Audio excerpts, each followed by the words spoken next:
guys, it is Aoife from Fred VC Died Laughing, and I'm here to do my weekly wrap up. So I got 4 books read this week and I'm going to tell you all about them now. And the first book I read was How Do You Like Me Now by Holly Bourne, and this is I think her first adult contemporary novel. Holly Bourne is mostly known I think for her Spinster Club series, which is YA, and this is her first adult book, and this is actually my first Holly Bourne ever, so I was really interested into going into this and seeing what I thought of it, having not read any of her other books, so I wasn't really on like the Holly Bourne train or Holly Bourne fandom, if that's what you want to say.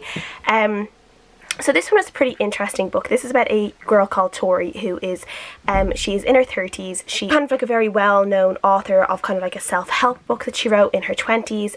But the thing is that she's giving all these talks about kind of doing things your own way and finding yourself and not basically falling for all the bullshit you're kind of told in your 20s and stuff like that.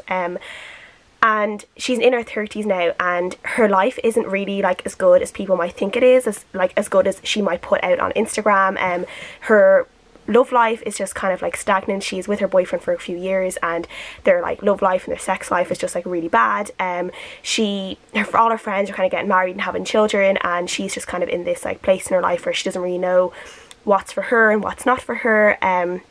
But she's kind of lying to herself a lot as well during it, and like she's lying to other people, and this is basically her kind of having a little bit of like, you know, not a, like a quarter life crisis I guess in a way, and really having to look at herself in the mirror and try and figure out what the hell she's going to do with the rest of her life basically. So I did really enjoy this one. I really liked the kind of honesty in Tori's character, like some of the things she would think about her friends and stuff that they said or did. She would have these like really honest thoughts about them, and some of these thoughts were like really horrible. You would be like, oh my god, I can't believe she just thought that. But at the same time I think they were very realistic. Like I think we've all had pretty bad thoughts now and again, we just don't, you know, say them out loud, but now and again everyone has had those moments where they think something and then they're ashamed of themselves for thinking of it, and Tori does go through those a lot. And I think I was saying in my reading vlog last week that I found Tori very similar a little bit to some of Louise O'Neill's characters, but because Louise O'Neill writes a lot grittier, she's not like very like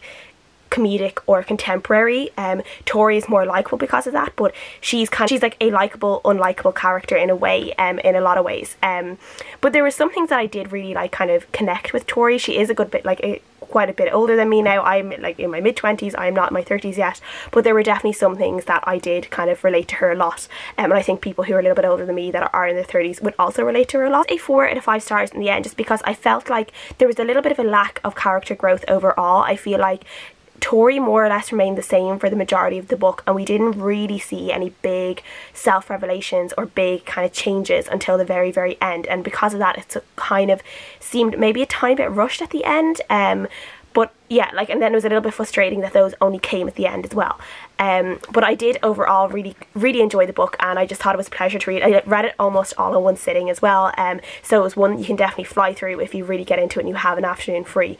It's a really enjoyable book to just sit down and read start to finish. So 4 out of 5 stars, really enjoyed. We'll definitely read more Holly Bourne. The next book I read was The Party by Lisa Hall. This is a book that I got from HarperCollins in exchange for an honest review. This is a thriller about a woman, I think her name is Rachel. Yeah, her name is Rachel, and she wakes up from her neighbour's party. I think it was a New Year's Eve party, and she wakes up in the spare bedroom. She's not wearing any underwear, like she's naked from the waist down. She is sore, she's bruised, and she cannot remember anything from the night before, and it doesn't take her very long to realise that she has been sexually assaulted. So she basically has to decide like what the hell she's going to do about it. Her and her husband have been having marital problems as well, so she has to kind of figure out if she's going to tell him what has happened to her, what they're going to do about it, and then basically she needs to try and figure out what happened to her, like who knows what, who's keeping secrets, that kind of thing, that was at the party. And then we're getting like some timelines from a couple of months before the party, and we're seeing events leading up to the party and people in her life and her interactions with some people in her life. I had really high hopes for this book. I don't know why. For some reason I just thought it was going to be really thrilling and really good, and it just wasn't. I just didn't really enjoy it that much. I think maybe it was just the overall concept of the fact that this was like a thriller-ish kind of book centered around a woman who's been raped, and I kind of just, I don't know, I just didn't really enjoy that, and I didn't really enjoy having to read about that. Now things weren't like extremely graphic or anything. I will say that, like, there's not very much graphic scenes in this, but I do think in terms of this, I mean, it's obvious at the start that like she has been raped, but I also think that maybe, I don't know, should there be something more the book in the, like, in summary of the book or something, or the blurb, so people will know that's what it's focused on, just so people who might be triggered by it might not pick this up. I don't know, there could be people who could pick it up not knowing that it's about rape and could get triggered by it, so there's a warning.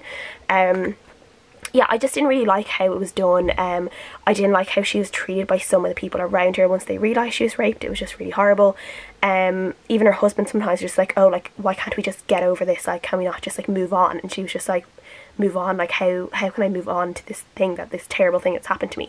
So just like some of those like things just like made me go like, ugh, you know, like I just didn't really enjoy it. And yeah, like, it's a really short, like, you can read it, like, I read it basically like in a day, I think less than a day.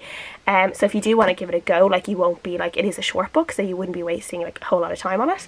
But yeah, I think I just gave it like a 2 out of 5 stars, and it just wasn't one for me. The next book I read was The Sisters of St. Croix by Dani Costello. I actually don't know how to say that because it's in French, so, and I have never done French, so I don't know if it's St. Croix or St. Croix or how you're supposed to say it. This is a World War II historical novel, and it is mostly set in this little French village, and we are like meeting all these nuns in this convent, particularly the mother superior, and basically we are seeing how they are helping people like Jewish children and Jewish people while the town is being occupied by Nazis and occupied by German forces, and we're seeing how they're helping people, and we're seeing how they are basically really putting their own lives at risk a lot, and we're seeing how like some nuns are not very godly, shall we say, in how they kind of want to just give people away to the Germans. Others will, you know, do their duty and, you know, do what they said to do, which is to protect everyone and to love everyone and to take care of everyone. And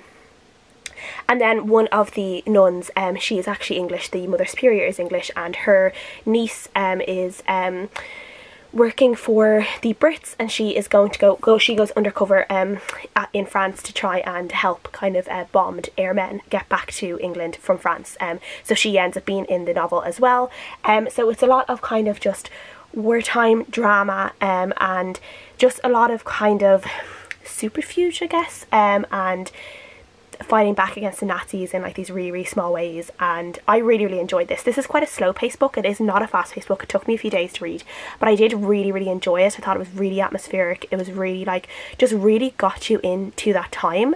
And there are some characters, oh my god, there are some characters in this book that like you just hate. Like, you can just hate with every core of your being. You hate them because they are just cruel, terrible people. And yeah, that hate is like, it feels so good and so bad at the same time, but yeah, you just really, really burn with hatred for some characters in this book, and you also marvel at the bravery of others, knowing that there were people that brave in real life, and there were people that did do all these things in real life, and you just have to admire that. So I gave this a really strong 4 out of 5 stars. Really, really enjoyed it. For anyone who likes historical novels, anyone who likes World War II novels, pick this one up because it was really good. And then the last book I read this week was The Strange and Beautiful Sorrows of Ava Lavender by Lesley Walton, which, if you guys remember, was actually one of my TBR jar picks. So I just really, really wanted to read this straight away, and I'm really glad I did. I read this in one morning between, like, I think it was 3 or 4 hours on Sunday morning in bed, and it was just really, really nice. I just flew through it. I just completely got hooked onto the story, and I could not put it down. So this is set around 1940s as well. Some of it is in the 1920s, some of it is in the 1940s upwards, and we are getting the tale of this girl called Ava Lavender, who was born with wings, and no one can explain why. She was just this weird thing. She was just born with wings. She's not an angel, she's not half bird, she's just a girl with wings.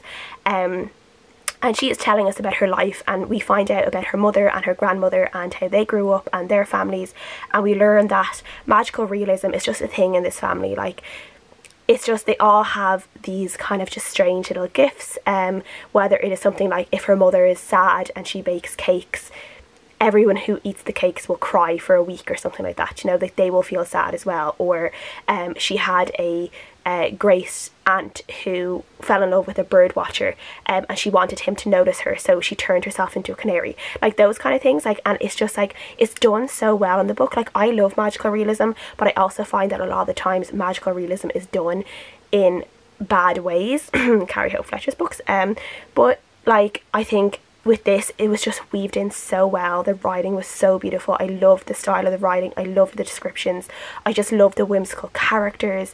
Reminded me a little bit of Heather O'Neill's characters as well, like from the A Lonely Hearts Hotel. So those were kind of the way the characters were written, sometimes like a little bit gritty in ways, reminded me a little bit of Heather O'Neill, but there was that lovely magical realism kind of weaved through the story as well to give it a bit of a lighter tone. So I really enjoyed it, and I gave this a 4.5 out of 5 stars because I just really enjoyed like every bit of this book, and the ending just leaves you with some questions, but I did really enjoy it at the same time. But overall I did just love this book, and yeah, it was great, and I'm so glad that I read it. So that's everything I read this week. Please let me know what you guys think about the books that I read. I would love to know, and I'll see you guys again next time. Bye.